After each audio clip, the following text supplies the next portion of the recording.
He was like, how do you come up in my pyramid talking about pop, pop, pop? He was like echoing through the hall. He's like, you gonna disrespect Eddie Murphy like that? I know. Up in the pyramid talking about pop, pop. He's like, I am the only, if I'm the pharaoh, I'm the only one who gets to be up in the pyramid like pop, pop, pop, pop. He was like, yeah, he was so disrespectful. He's sitting there beside his wife, talking about, do you remember? He stole a wife too. You're like, are you trying to tell me you slept with my wife? And then he was like, yeah, if he turned to dust, he was like, I would have had them out there with the vacuum cleaner. It was like, you are not getting away. I know, right? Be like, seize him. Don't let, but then he disappeared into sand, so I don't know. He had magic powers. That's what the vacuum cleaner was. I didn't get that before. That was funnier.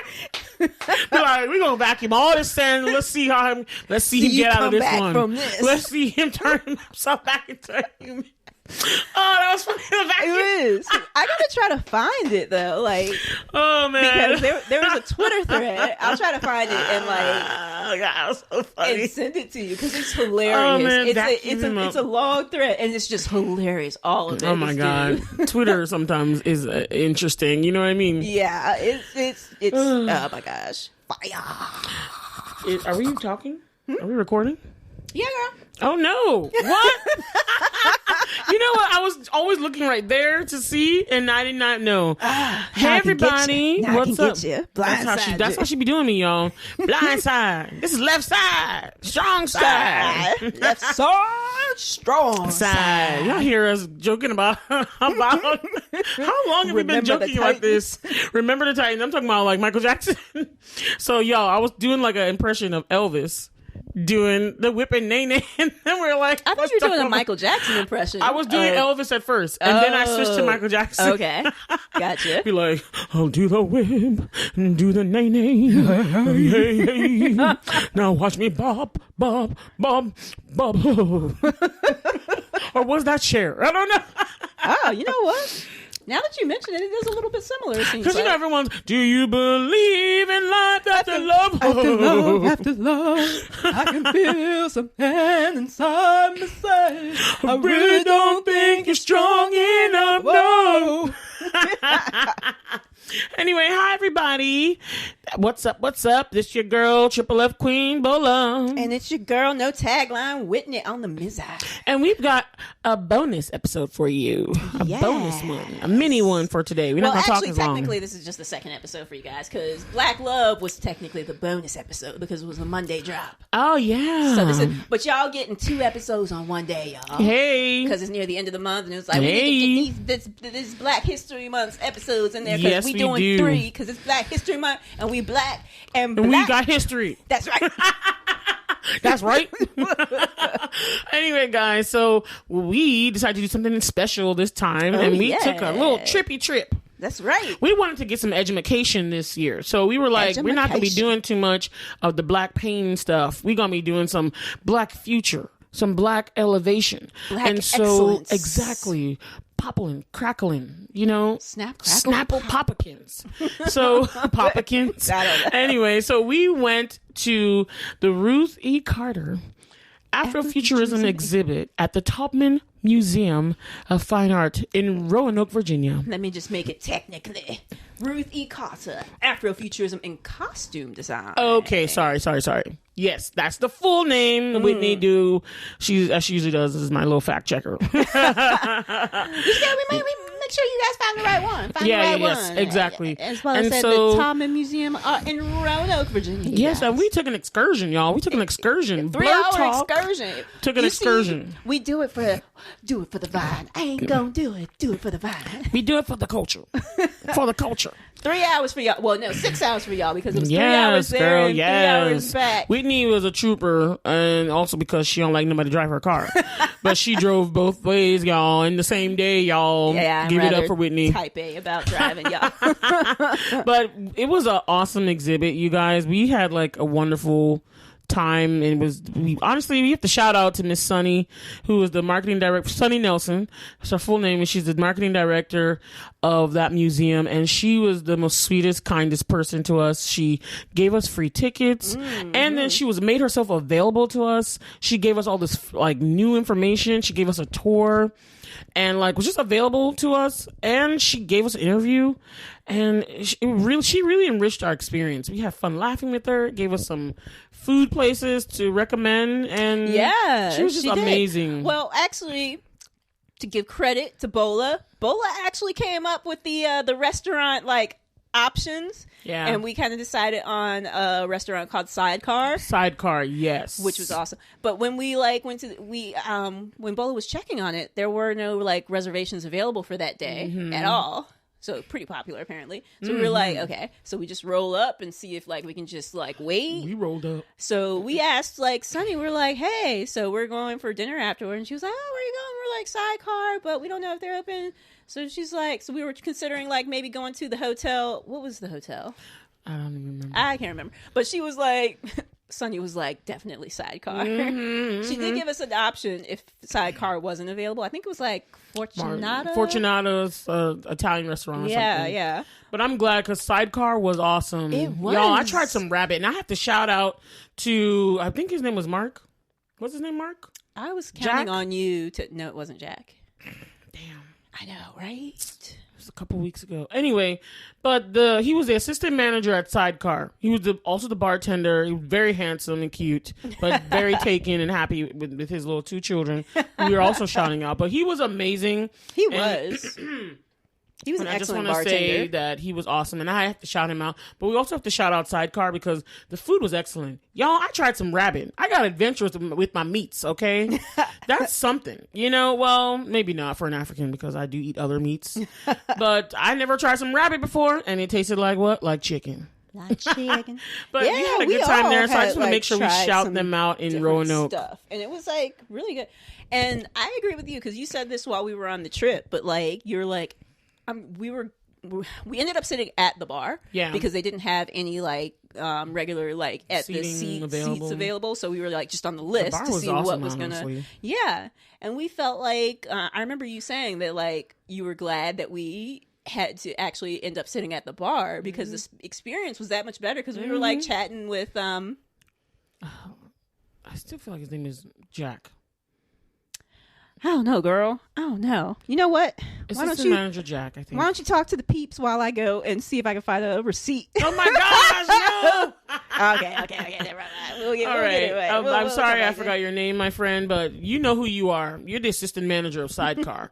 And you were awesome with your recommendations and your customer service. Yes. You were fantastic, and we loved you. And you got some free jokes out of me. I got some drinks in me, and then I had some jokes coming out. So I will hold you to that whole, if I come back over there again, I'm getting the first round on you. Okay? I remember that because I remember your face looking like Orlando Bloom. Anyway, but it was amazing. Sidecar is a great place. Please try it. And they gave us like postcards home because it's supposed to be like old world. I know. Europe. It was very cool. The whole concept and everything was like really cool. Yeah, so we love that about Roanoke because I hadn't really spent time in that city. I lived in Lynchburg, but I didn't go to Roanoke. So it was kind of cool to go down there and see it. It was cool. Like we went like the first year so 2020 when the pandemic like really hit and we had shutdowns and stuff. Since we weren't going to go like travel anywhere for vacation, we ended up vacationing in Virginia. So we did like 3 days in Roanoke, and then the other 4 days we were like on the eastern shore, like we went to Chickatee Island and stuff. But we were in Roanoke for a while, and it was like just nice, you know. See, Roanoke was nice. And we're in the country, in the mountains. The mountains are not like the views are wonderful. Although I did get a little seasick. You did? Car sick with the mountains. Car sick. Okay, I don't know why I got really queasy for some reason. I guess I hadn't been used to the mountains. But it was a wonderful, wonderful experience. But we just want to talk to you guys about Ruth E. Carter. So Ruth E. Carter is the costume designer, Oscar-winning costume designer for Black Panther and a slew of other films, especially Black featured, like Black stories, Black featured films. Like I remember I had a list of films she did. What was his name? Spike Lee. Yeah, Spike Lee is kind of like where she got her start. So like a lot, like most of his like early movies, she was the costume. She was a part. And then, I have a list of movies. I remember I wrote them down because I just wanted the people to know. So it's like if you don't know, you can't say you've not seen. If you're Black in America, if you don't know, now you know. You I know you've seen one of these movies on this list: Shaft, The Roots, the new version, not the one with the Reading Rainbow guy. Amistad, Selma, The Butler, Black Panther, Coming to America, which is the sequel. Do the Right Thing, Dolemite Is My Name. Dolemite Is My Name with Eddie Murphy, or Malcolm, the movie with Denzel Washington. If you have not, Was it just called Malcolm, or was it Malcolm X? Well, it said Malcolm on the thing at the bottom, Sure. but that was those are just a few of the movies she's done, and I know you've seen at least one of these on this list. I know I've seen a couple, and I actually still need to watch more of them. So she's done a lot of work that we've seen, and her award was for Black Panther, which was really what we are talking about right now with the Afrofuturism. All right, and so Whitney, I just want to actually go into what Afrofuturism is real quick. Is that okay? Yeah. All right, so.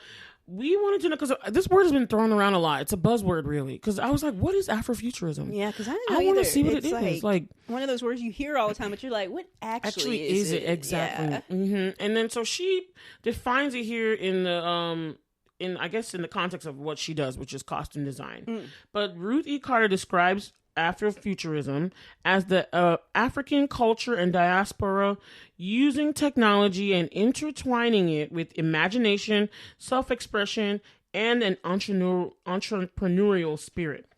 Often the word technology is used to describe something that is high-tech, but it actually means the application of knowledge. And so she really does a lot of research when she does all of her pieces, all of her projects and movies that she does costuming for. She does a lot of research, and as you can tell by the Black Panther scenes, especially the fall scene, you know she went deep on her research. So, It's deep. So I would say with this definition, it's more so not just about, just a future sci-fi word featuring Black people.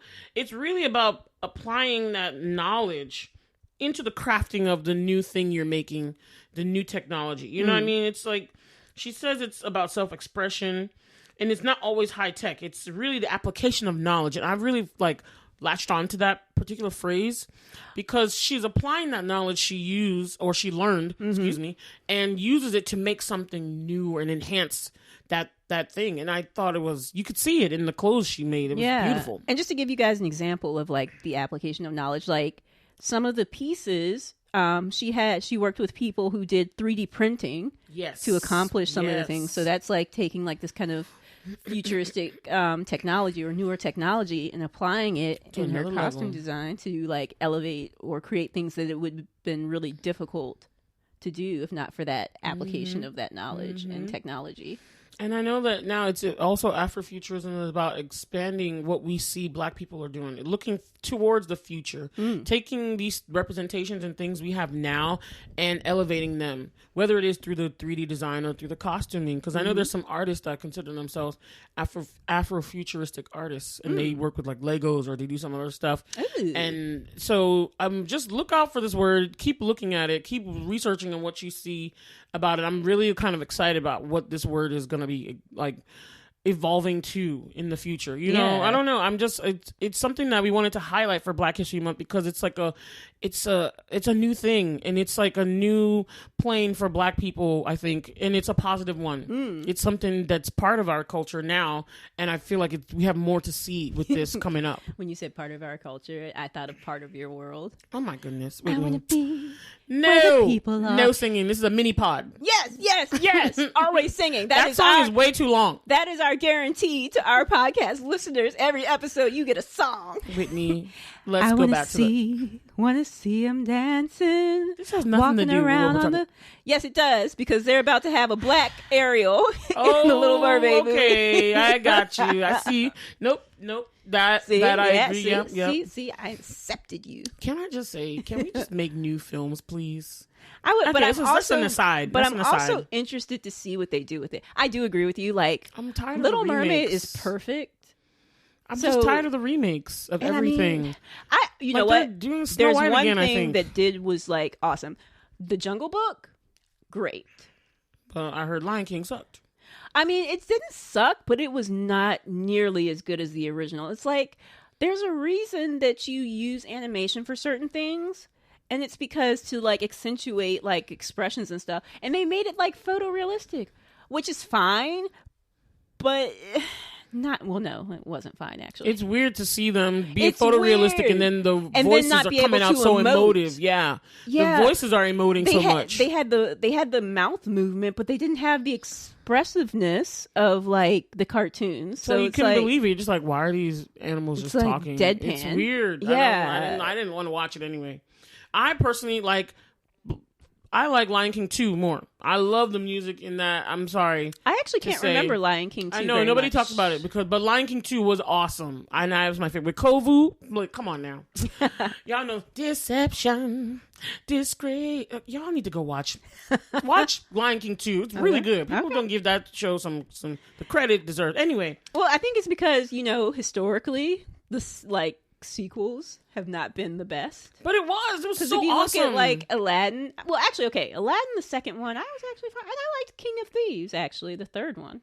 I like the TV show. I watched Aladdin, the TV show. But like Little too. Mermaid, I can't even remember it, which must mean it wasn't was okay. That great. It had the daughter, and the daughter had black hair. Well, like it her must father. have been like wonk wonk because I don't really remember it. Yeah, the Mulan sequel was okay too.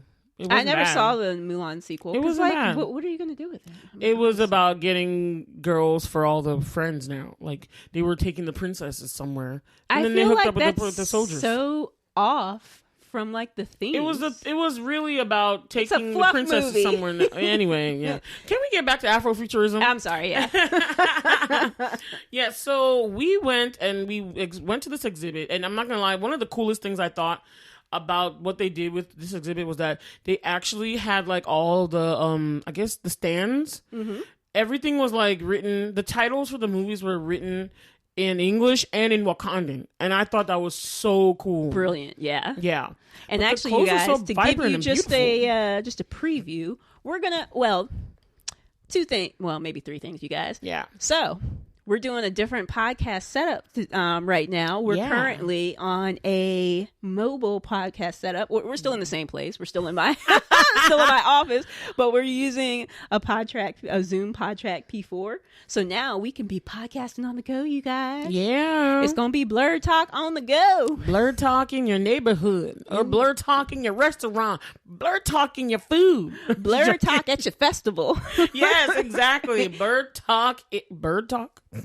No bird BlerdTalk talk. at your con. At your con, exactly. Amen. Manifest. Which, let's try crossing our fingers for that, you guys. Yes. Hopefully you'll see us at BlerdCon very soon. But we'll see. Anyway, but Whitney's talking about our new little technology we have here. So hopefully we can have more different kind of content for you guys. Yeah, we're doing hopefully some like vlogs and stuff. So I was going to mention that you guys are going to get we're actually going to put a YouTube video out, you guys. So that we got lovely faces. Indeed. And we interviewed Sunny from the Taubman Museum of Art.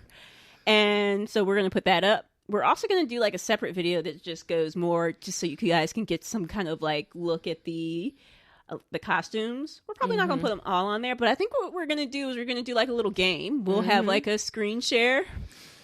I'm going to put together probably like a Google Slides or something, and we're going to have make a game of it where I'm going to have Bola try to guess what movie the costume came from.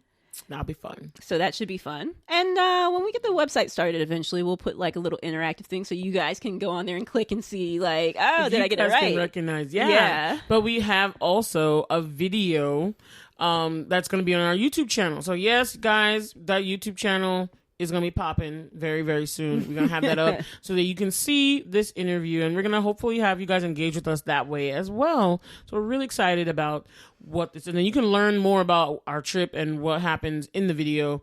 And Sunny just gives us so much more information. Exactly. But you guys got to go to the museum. Oh my God. It's going. You need to go. The exhibit is there until April 3rd, I want to say. And you really need to take advantage. Even though we're going to show you guys some of the costumes on our YouTube channel, like photos just do not do the justice. You got to see these costumes in person. They're so amazing. Ruth Carter is brilliant. Yes, she is brilliant. And the way she does her work, she's like me. She people watches. Okay, well, I watched Sunny told us about this actually. Sunny told us about she has an episode on this TV series on Netflix called Abstract, which is about different designers. So her episode is in there somewhere in the middle, but you just have to look for Ruth Carter. Yeah, we'll throw it in the show notes, you guys. Yes, she has an abstract episode, and it was really good. I watched it too before this, and she people watches. She does all this research. She draws. She works with digital artists. She does so many things. I'm a writer, so I like to people watch. Actually, I love doing that. Not in the creeper way, not in the voyeuristic way. But she likes to watch people and imagine a story, like what their clothes are telling them, because she's more into costume design. Yeah, but her method of doing things is very unique, and I like it. Put out some stories. Okay, Whitney. Anyway, she's trying to throw me shade, y'all. If y'all ain't here, it's okay. With her little Stewie voice. Anyway, but what I'm saying is that her method of doing things is so unique and detailed and meticulous. It's just beautiful to see what goes into the details. I really recommend you guys take the trip, go to Roanoke, because this is the last time in April is the last time that this exhibit is going to be on this side of America on the East Coast. It's going to the West Coast, Washington next. It's going all the way to the West top. So it'll probably be 4 years before it's back on the East Coast, you guys. Exactly. So you really should see it. Check it out now while you can. And we just want to put it out there and promote it, Yeah. Oh, and the Taubman Museum of Art is open on Fridays, Saturdays, and Sundays. Yes, that's true. So you do have to make it a weekend trip, which is actually better because a lot of people work during the week. So if you are in Roanoke and you're listening to this, then you just wait till Friday or something. You can go easily. But if you're not in Roanoke and you're Virginian who can easily get there, please go. Hey, maybe you're in Tennessee. I feel like Roanoke might be. It might be. Or anyway, make the trip, you guys. It's really nice. Yeah, we saw some other exhibits about fashion and stuff. Oh, yes. And I'm telling you, they are doing wonders with 3D design. And it's a newer museum, too. The building itself is a work of art. Yes. But what I learned from what people are doing with 3D printing, not 3D design, but 3D printing. I mean, I just saw whole outfits and shoes and things printed off 3D printing. It's really cool. It may be the way of the future. Who knows? And I like that. Even Carter herself, Ruth, she puts some of that into her design, like what they made. Like it's very unique and cool. If you're someone who loves art and fashion like me, Whitney, you would enjoy this exhibit so much. Especially, I loved it. It was very timely for this time period, especially for Black History Month. It was just Whitney's word, apropos. And that's why we're talking about it right now. And so we just want to encourage you all to just go ahead and check us out when our video comes up. It should be dropping sometime before the end of the month. Before the end of the month, okay? We'll be on our YouTube channel. We want it to be, in time for Black History Month. But, yes. But the one, the separate video with the video, that'll be sometime in March. But the interview will drop, before the end of February. Exactly. So you guys go and check it out and learn a little bit more about Afrofuturism. And let us know what you guys learn, what you know about it. Like, we love to hear about what you think. Or if you're in art school, you might be talking about this. Yeah. You might know some things. Please share of some places we can go. We're always talking about this stuff. You guys have already heard. We're expanding out into YouTube. Eventually we're gonna have a website up so we can have a central location for everything, and we are almost certainly gonna bite the bullet and get on TikTok. Please pray for us. We are elder millennials. I don't know about TikTok, but we're gonna try and get on there. It's the place that you gotta be. So it's feels like we gotta do it. Yep, we gotta do it. All right, you all, and then definitely if you're in Roanoke and you want somewhere to eat, please go to Sidecar and ask for the assistant manager, who may be named Jack. I really don't think it's Jack, though. I think it's Jack. I don't think it is. Was it Adam? I don't think so. Man, Steve? No. It definitely wasn't Steve. Are you just going through white boy names now? Yeah.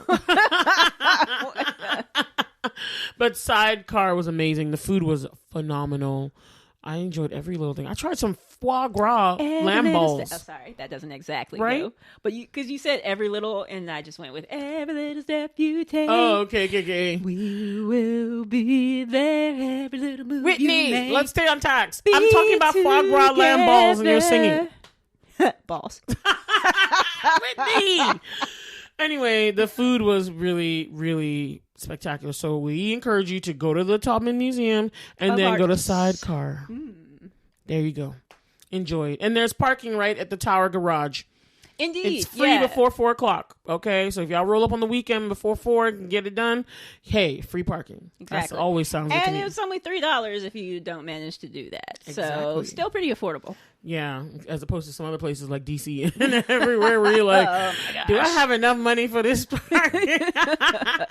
You are gonna have to find some street parking for Sidecar because it's in like the downtown like area. Business district, so it's but like it's all so street worth parking. it. It is. Whitney, what would you recommend they try? It wasn't actually difficult. Like we went, it was around dinner time when we went, and it wasn't difficult to find like side parking. Like parallel parking spot on the street. So yeah, do it, you guys. Or you can Uber if you want. Like if you're worried about moving. Technically, I guess you could have walked from the museum to it. It wasn't really very far away. Yeah, it was, but like it probably 12 would have been minutes. like a 15-minute walk. Yeah, which is but a lot. I felt like we weren't sure if it was going to be cold or not that day. It So was cold, and then we also are not from that city, so I was not trying to get lost. That's true. And so and it's in a nice it's like we said, it's in like the business district, so it looked like it was an okay area. But if you're not familiar, then it's just not a good idea to do. Again, you could Same Uber. to you guys, yeah. You could Uber. You could. But I feel like it probably would. If you're already at the Taubman Museum of Art, I feel like it probably wouldn't have been worth the money to Uber from like that short distance. It's like less than 5 minutes away. So just find the street parking. But what would you recommend they try from what we had at Sidecar? Oh my gosh, everything was good. Like I recommend you try the honey and smoke drink because that was my favorite. It was better than the drink that I had. Yeah, it's a cocktail. And also, I recommend Whitney's mocktail, which is the lemon and cucumber thing you had. Oh, yeah, that was delicious. What was that called, Whitney? You know what? I can't remember. Let me see if I can find it. It was delicious, and I wanted them to make it alcoholic for me, but I was like, I digress. I'm going to buy more food. Also, the sweet potato, the cauliflower gratin was really yummy. And the foie gras lamb balls with the spaghetti, that was actually very good because I tried that. That was one of our friend Jane's dish. I had the Salt Bay. So it was non-alcoholic. It's muddled cucumbers, grapefruit soda, lemon, lime, and salt rim. And it was such a refreshing, and it's because of the cucumber and mint and stuff. So, and then I really like the honey and smoke. I've never had a drink where you could taste the smokiness in the drink. It was really good. It was. And the rapid pie was yummy too. So it tasted like a chicken pot pie, but a lot of bacon flavors. What did you have, Whitney? Your pierogi was good, Whitney. Oh yeah, the pierogi was good. Because Whitney had the small plates. Yeah, I had a couple of small plates. I had the pierogi and what else? The scallops. And their Brussels sprouts, y'all. They won me over on Brussels sprouts because I did not like Brussels sprouts really because I always felt like they tasted bitter. It's French, so I'm gonna get Bola to pronounce it.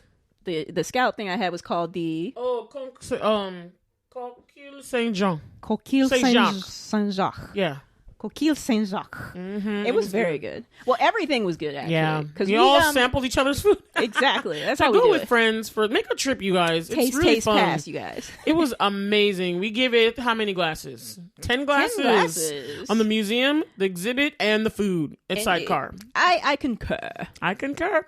Well, that's our mini pod episode, you guys. Enjoy the bonus. Enjoy the bonus. Well, I mean, technically, the Black This is a mini episode. Let's let that one be one of our full episodes, and this one could be the bonus. Okay. Yeah, exactly. Come on, Whitney. All right, we love you all. Take care. And again, we want to say a big thank you to Sunny Nelson at the Taubman Museum. Thank you so much, so Sunny. lovely. You Once we were get amazing. T-shirts, we are definitely going to send you one. Yes, we will. All we will. Take care, everybody, and blerd out. Blerd out. Bye. Thanks for listening to our podcast. Please subscribe to our show on whatever podcast listening app you use and share the show with other blerds and non-blerd family and friends. And if you like our episode, please rate and review us on iTunes. The intro and outro music is Twilight by Caption. You can find them on SoundCloud. Username Caption, spelled Capshun. The show notes are by Bola, Hanson, and the audio engineering is by Whitney Booker. And you can contact us by email at blerdtalkbw@gmail.com. And also, don't forget to get social, you guys. You can find us on our social media at Instagram and Twitter, with our @handle being @BlerdTalkBW. And we've got our individual things going on too, y'all. So you can find me, your Blerd Fashionista, on Instagram and Twitter at BolaStoryB. That's B with 2 E's like the insect. And I've got my own personal YouTube channel, just Bola Sade. That's BOLASHADE. D as in dog, E as in elephant. And this is Whitney. You can find me at my company, Luminavi Studios. The email address is wit@luminavi.com. That's WHIT@LUMENAVI.com. You can also find me on Twitter at Luminavi Studios.